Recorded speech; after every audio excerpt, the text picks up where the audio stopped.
Asia Pacific Business Case Competition 2015. And I think we all agree that we had a very exciting round one, and we are all looking forward to continue the momentum. So I am Liu Nanxing, and I am currently a PhD student here at the University of Hong Kong, and I will be your room manager this afternoon. So we have our two teams ready to compete this afternoon, and they are the team from the National University of Singapore and later a team from the Hong Kong Polytechnic University. And we are honored to have three distinguished judges on our panel this afternoon. So let me briefly introduce them. So they are Jenny Chong, Jess Cat from HSBC Private Bank, and Mary Fong, Senior Relationship Manager from HSBC Private Bank, and Clarence Wong, Head of Business Change Program from Asia Pacific HSBC. So please help me to welcome our judges with a big round of applause. Thank you. So a few ground rules for this afternoon. Please turn off all electronic devices as we do not wish to disturb the teams during their presentations. So also please refrain from talking to each other during the presentations. So please note we cannot allow anyone to enter or leave this room after the presentation has begun. So each team will be allowed to present for 20 minutes. I will hold up placards when there are 3 minutes and 1 minute left. So teams, please pay attention to these reminders as we will be very strict in our timing. After each presentation, there will be a 15-minute Q&A session between the judges and the team that has just made the presentation. So judges, due to time constraints, we respectfully request that you do try to keep your questions concise and to the point. Thank you. So do the teams or the judges have any questions? Okay, thank you. So teams that have already presented may stay in this room until the end of the presentations, and teams that have not yet presented should not be in this room. So the case we will be focusing on in this round. Without any further ado, so let's begin.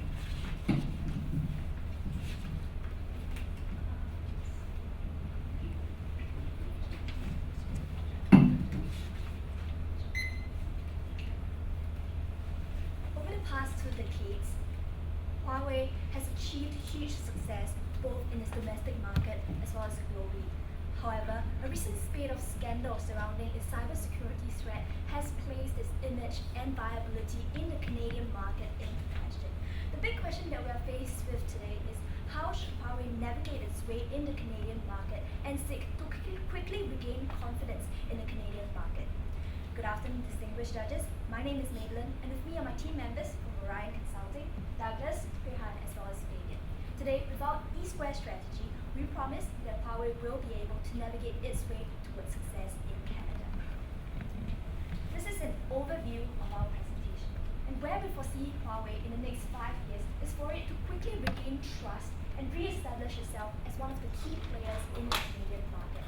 However, in order to achieve this objective, we need to first overcome 2 key issues. First of all, in the immediate term, how should Huawei seek to engage the government and regain trust from the government body? Secondly, how should Huawei seek to establish strong relationships with local stakeholders and demonstrate a strong commitment and vested interest in Canada? In order to resolve these key issues, we propose our E-Square recommendation, establish as well as engage. Under the first arm of our strategy, establish, we will introduce a communication strategy targeted at the government body and communicating them through a series of conferences, government audits, as well as certification processes. Under the second arm of our strategy, engage, we will be going beyond our current R&D efforts as well as local employment efforts to provide scholarship to local Canadian students as well. With this strategy, this is our projected financial outcome, an increase in market share by 10% to 30% in Canada. Now let us take a look at the current situation that Huawei is facing in the Canadian market. There are 2 key advantages that Huawei has in this market. First of all, it has had a various successes when coming to entering into global as well as international markets, not just in emerging markets, but also in the European markets as well. And with this track record, Huawei has actually very good global credentials, and this can attest to its quality standards. Secondly, although the Canadian market is highly saturated with a lot of competitors such as Ericsson as well as Nokia, we believe that Huawei definitely stands an advantage because it has a strong cost advantage when it comes to dealing with these players in the Canadian market. And putting these two factors together, we think that the implication here is that the cybersecurity threat that Huawei is facing right now is only a temporary setback. And in order for it to penetrate and really gain success in the Canadian market, it needs to therefore quickly rebound and communicate its commitment towards the Canadian community and actively focus on crisis management in order to regain trust from the government. Now, looking internally at Huawei's brand image, it is without a doubt that its external perception as a Chinese company has definitely contributed to its cybersecurity threat scandal. And therefore, moving forward, we hope to be able to market and position Huawei as a global company that is committed and dedicated to developing local communities in the form of innovation and R&D efforts, local employment, as well as other engagement efforts. With that, we introduce our E-Square strategy, establish as well as engage. I'll now pass on the time to Hui Han, who will be telling you more about our first recommendation. Thank you, Mindy. So now I'll share with you more about our first recommendation, how we can establish trust within the Canadian community. So as we understand, this is a crisis management campaign, and our objective here is to regain trust from Canada in general. There are three main factors which we think are crucial to the success of this crisis management campaign. The first being transparency. There needs to be a certain degree of transparency of Huawei, such that the government can see our processes and understand that we are a trusted company, and this is done through the process of auditing. The second factor would be certification from trusted third parties, and this will be going through the second factor of seeking accreditation from external parties. The third key factor would be the communication of this message that we are a trusted company, and that will be done through the third and fourth factor of holding a conference as well as press release. So this four crisis management tactics will be targeted at the Canadian government as well as the key industries in Canada. So to talk about further detail, the first tactic, we will request for an audit with the Canadian government to look through the equipment that we are selling, as well as with TELUS and Bell, which are the largest telecom service providers, which also happens to be our greatest customers in Canada. And what we will be requesting for them to audit will be telecommunicators equipment as well as our support system to clear any doubts of any spying activities that have been raised from the US Congress. Where will it be held? It will be held at the Huawei's facilities, as we believe that having transparency through the daily activities of Huawei would allow them to clear the suspicion of us of trying to spy as well as espionage activities for the government. And when would this occur? We foresee it to be taking for the next 3 to 6 months, as we see this to be a long process. The second tactic that we're looking at is to seek accreditation from external parties that are trusted and credible, and with that we are looking into external private security companies as well as the non-governmental organizations such as the UN Security Council, as we believe that these can help to add accreditation to us as a company that does trusted governmental kind of networking.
Han, for sharing with us how we believe Huawei can seek to regain trust with the Canadian government. Perhaps now the second part of this problem is how Huawei can actually develop a system whereby they can show that they are committed long-term to the Canadian economy and industry. So let's look a little bit about Huawei's history. Even back to its founding in 1987 by Mr. Ren, where Huawei has demonstrated a huge focus in terms of research and innovation. Mr. Ren tried to produce telephone switches, even though it was in an industry which was highly regulated by the Chinese government, and he succeeded. So we can see that Huawei strongly believes in research and innovation as part of its business value chain. We can see this through the research centers that Huawei has developed all across the world. We see Sweden, the United Kingdom, Europe, China, India, and most importantly to what we are talking about today, Canada. Huawei has developed a research and development facility in Ottawa for up to, I think, Canadian $67 million, trying to develop 5D technology, so it's the next part in telecommunications. And secondly, there's also partnered Carleton University as well as TELUS, which is one of the telecoms providers, to research in cloud technology. So we can see that Huawei is truly committed and also believes that R&D investment is the way to go in terms of its business operations. We can also see that Huawei believes in innovation through its diverse research interests all across the world. Look at Belgium, where they look into technology in terms of carrier software. Canada, as we've already mentioned. Italy as well, microwave technology as well as optoelectronics. We see that these innovations as well as research and development facilities are important to the countries as well, and they welcome this. Why do they do so? Because to the countries, this research and development facilities creates jobs. It also demonstrates a long-term commitment by Huawei, the company, as well as develops intellectual capital and the creation of knowledge which is harvested in the country itself. To Huawei, this research and development industry facility, actually help to promote the legitimacy of the company as well as in terms of developing innovation moving forward. So what we believe is that Huawei should continue in terms of its research and development efforts through three mediums. Firstly, what they're currently doing now in terms of research facilities. We believe that Huawei should also consider other facilities in Canada, in Waterloo as well as Cambridge, which along with Ontario actually form Canada's technology triangle. And we also believe that research grants are an additional avenue which Huawei can develop by offering professors the research and the funding to develop telecommunications technologies. But what we would like to focus on today would be in terms of scholarships, how Huawei can demonstrate its long-term commitment to the Canadian economy and society through scholarships. So we believe that this can be done in two ways. As part of Huawei's perhaps corporate social responsibility in Canada, we believe that Huawei can develop the Huawei Scholarship as well as the Huawei Bursary. This demonstrates an investment in education in Canada on Huawei's part, as well as being a symbolism of long-term investment and commitment in the Canadian community.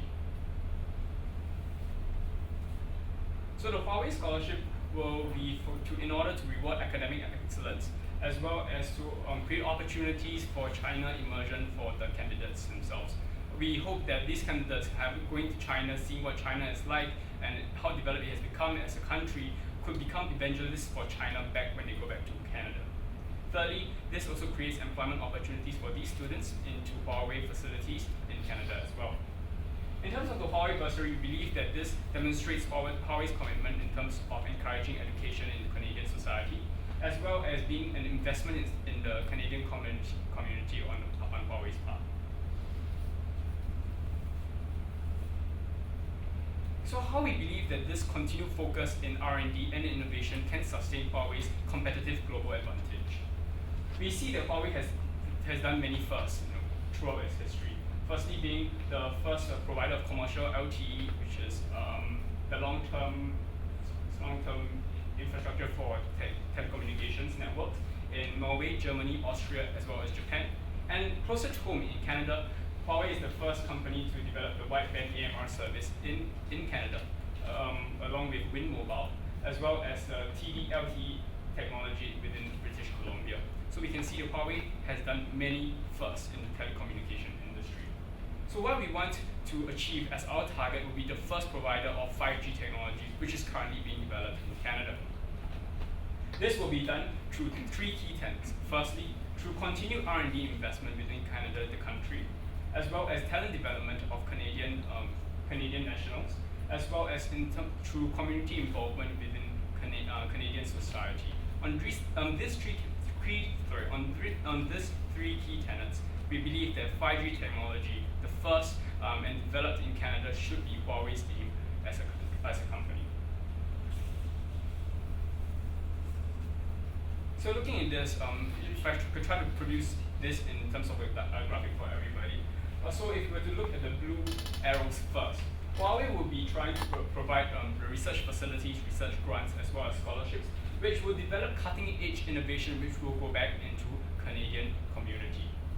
And Canada as well will, of course, provide Huawei in terms of the revenues that comes through its sales. You see the little green lines in between research facilities, scholarship, and research grants. There is a dynamic going on over there as well, as these three facets will be interacting with each other to create a cutting-edge technology and innovation that we're looking at as well. And in terms of the scholarships, we see that there's a relationship between Huawei and the scholarships. By offering scholarships, these talents will end up working for Huawei in the near future after that. So what we want to see is that Huawei will develop an ecosystem within Canada in terms of the telecommunications industry, where there will be benefits for all parties involved in this area. So allow me to now hand the time over to Douglas, who will share with us the financial implications of our strategy. So we've heard about our recommendations, both increasing transparency in Huawei, as well as looking into long-term investment into Canada. What does this actually mean from a financial perspective? As our financial projections will show, as Famous mentioned, we will increase our market share of the telecommunications market within Canada, approaching from 22% to 30%. This is mainly attributed to the lowering greater competitive advantages from having a low-cost strategy on top of our competitors.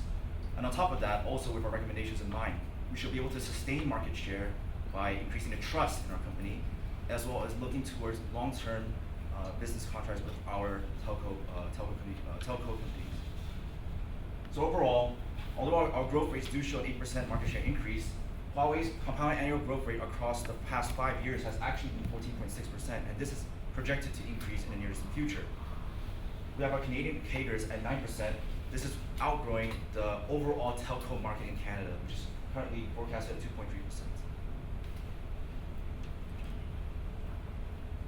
It was mentioned as well that one of the key strengths of Huawei was its ability to make profits. So henceforth, we are able to project that operating profit margin should be able to be maintained at 9% across our 5-year strategic horizon.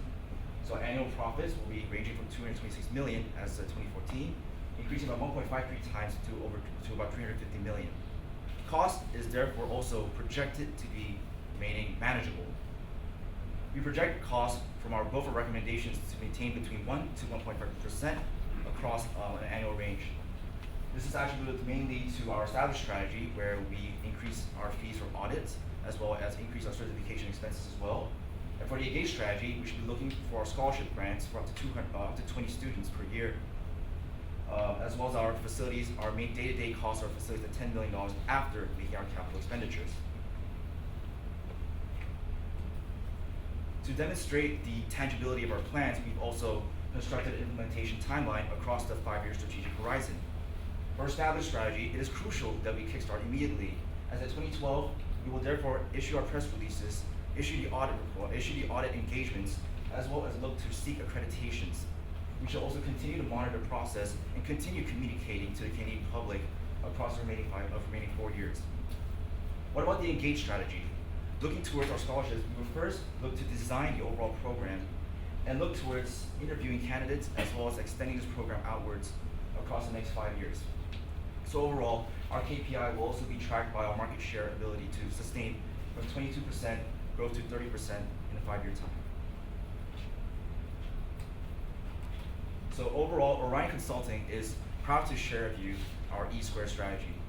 With our strategy in mind, we are confident that we're confident that Huawei will be able to hit its objective, regain trust, and establish itself as a key player in the Canadian telco industry. This is identified by our 2 key issues: to regain trust from the government, as well as to manage our local stakeholder relationships. And our E-Square strategy has shown that a financial outcome a 30% market share of the total Canadian vendor equipment market is feasible and is also reachable as well.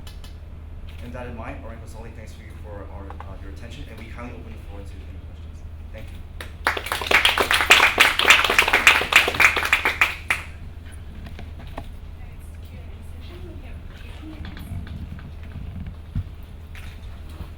I think you guys have done a quite comprehensive strategy in terms of analysis and also with an implementation kind of roadmap, which is very good. Your team spent a lot of emphasis in terms of R&D commitment, research grant, and scholarship. Okay. So other than that, have your team considered other possibility to have a better engagement with the Canadian government, other than the R&D you've just mentioned? Right. So the engagement with the government is not so much of a problem right now, as rather we see it as a misconception due to the report issued by the US Congress. So before the report was issued, they were actually quite happy with our engagement in the community, as we invested large amount of capital and we created a lot of jobs for them. So it's only because of the report that that sort of recommended that the governments do not take up Huawei because of possible spying activities due to our equipment, and we want to clear that out with the government. So it's rather we see it as building trust and to get rid of this miscommunication rather than to further and increase our inputs into the community. So that rather is secondary. What we see as being most important is to bring back the trust and have them to see that we are actually a really trusted company and we didn't do anything that would sort of go against the laws of Canada. Yeah, and that we want to be part of their community as well. And actually, your team has been talking a lot on regaining the trust of the government. But can you elaborate more on, or does your team really think about what is the root of this trust issue, and how to address to regain the trust of the Canadian government? Yes. So looking at the competitive landscape, we see that there are other companies doing similar things as us, but they are not being accused of that at all. So one thing we think might be a contributing factor is that because we come from a Chinese background, and there might be some sort of political tension in there. So what our company, or rather what Huawei believes, is that we are deeply rooted in the local setting, and that we are not really connected to Huawei in China that much. Rather, we want to bring all our operations into Canada, and that's the point that we want to emphasize in the press release, where we talk about our local efforts, our local initiatives to build out the community and the research community in Canada. So that's what we really want to emphasize when we talk about the crisis management plan. If I can just add on to Hui Han's point, I think a lot of the issues that has arisen that cause Huawei's business to suffer as well as due to political tensions between countries. Because the announcement by the US Congress with regards to cybersecurity, regards to Huawei's networks and systems, has caused Huawei to suffer in terms of other governments, for example Canada as well, Australia as well, if I'm not mistaken. So what we want to achieve at Huawei is a process of localization.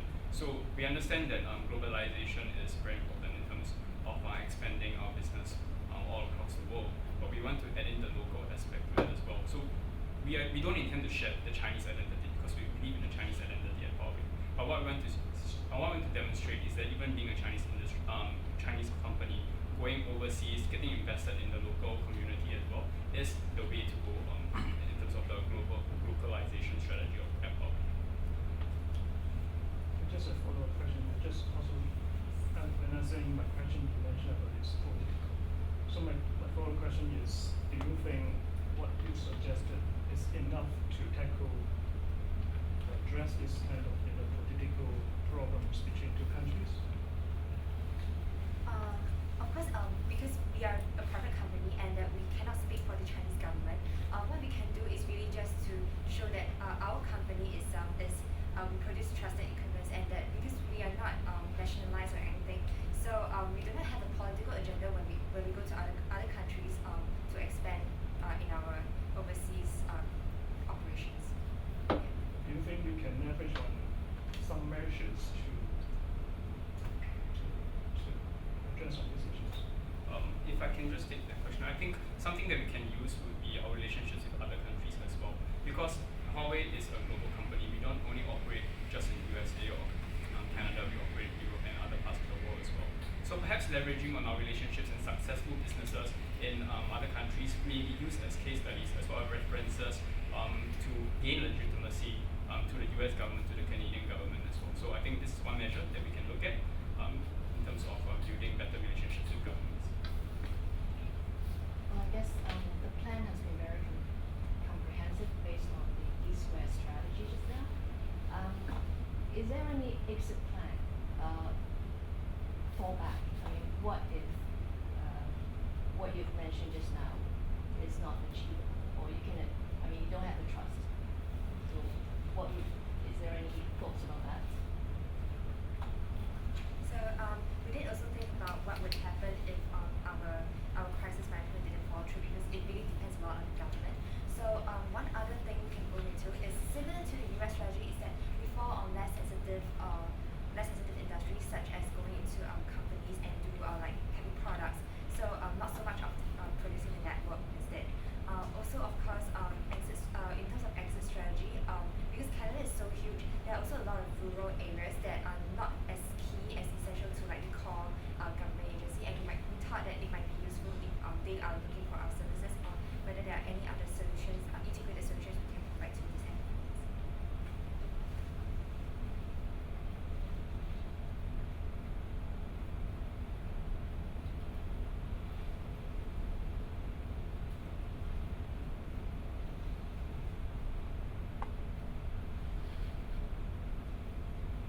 From your team perspective, do you think anything needs to be done at the China government level?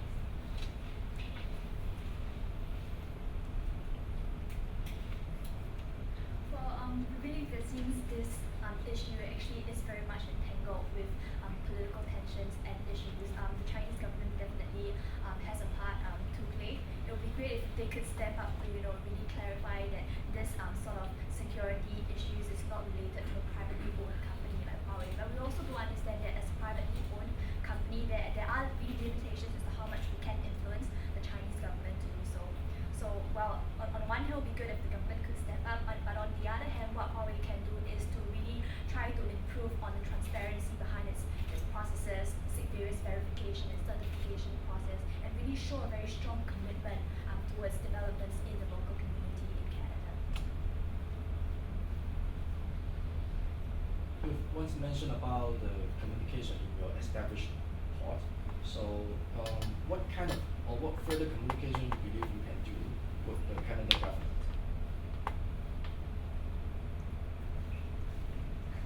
Yes, we thought about what actually drives the government's decision, and we actually have ideas to influence the public opinion through like commercials or other marketing tactics to explain the whole scenario and to really emphasize on trust, such that we gain public confidence.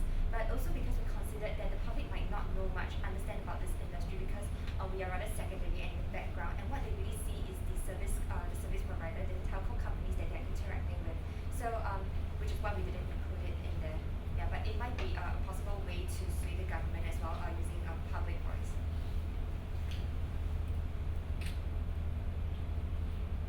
So as far as we understand that the trust issue is also related to the national security risk, right?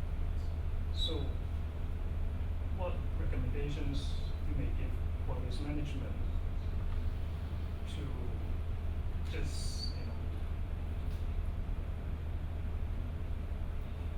to be less focused on those related to this kind of security issues, but develop to other possible for the range or for the offerings. So how maybe your team has any suggestion to the management that which area of other business that they can diversify into, so that we can just skip this kind of the concern from the US or the Canadian government. I think in terms of Canada, it is slightly more complicated because if we were to refer to the US case study previously, because of the tensions between the US government as well as Huawei, Huawei was, in the end, they decided to pull out the US economy entirely, even though it is the largest telecommunications industry in the world. So that is a huge sacrifice made on part of Huawei by pulling out the US entirely.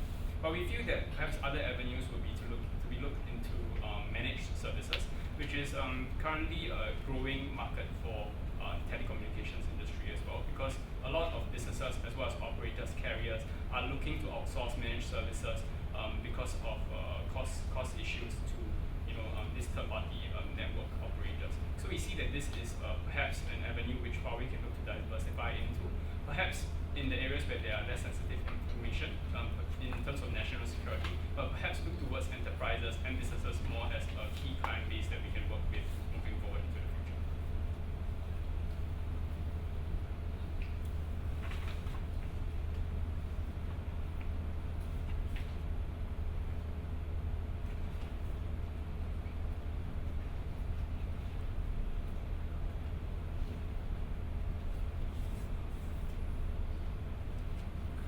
Right now, it's really quite common that there is negative sentiment against the Chinese penetration. Even in Hong Kong, we face similar problem. How do you address it? You say you provide scholarship and then let the students go to China to see what happens. That's what actually Chinese government want to do in Hong Kong as well. So, do you think it's workable for this kind of measures for this particular situation? We believe that it is a holistic aspect. We talk about ecosystem. That's why we want to offer scholarships. We want to demonstrate that we're involved in community. Short of just donating money to the government or to the community, which may be looked upon as condescending as well. We believe that education is the key tool with which to raise a country's standard of living as well as the society. So we believe that scholarships, grants, so on and so forth, is in fact a very effective way in terms of helping the society at large, as well as to empowering people to become more successful in terms of their own societies. So when we want to get involved in the community, we want to do so in a meaningful way. And we believe that education, in this sense, is possibly the best way to do so. So I have a question about the numbers. So how do you come up that 8% market share target? So that's the increase from the 22% to 30%. So we've actually forecasted currently the current market growth. So we use the status quo growth for the overall Canadian telco market, and we just did a percentage of that. And also validated that with the current growth of Huawei's overall revenues, which as mentioned was about 15%. So we sort of found an average in the middle of 9%. So basically, your target is just aligned with the market growth. Our strategies in mind will actually put an increase on top of market growth because our Canadian segment revenue growth will be 9% here. Yet the overall market industry is about 2.3%. Well, I'm just asking, why didn't you set a relatively more aggressive target? 8% seems to be low. From a financial perspective, it's always better to be in a more prudently conservative estimate. With the lack of data, we had to use what was the assumptions given in the case. 14.6%, which is Huawei's actually historical growth and projected growth for the next 3 years, we believe it's actually quite difficult to achieve in the Canadian segment because of although their market shares are decreasing, both Nokia as well as Ericsson have considerable share. So they'll be defending their ground as well.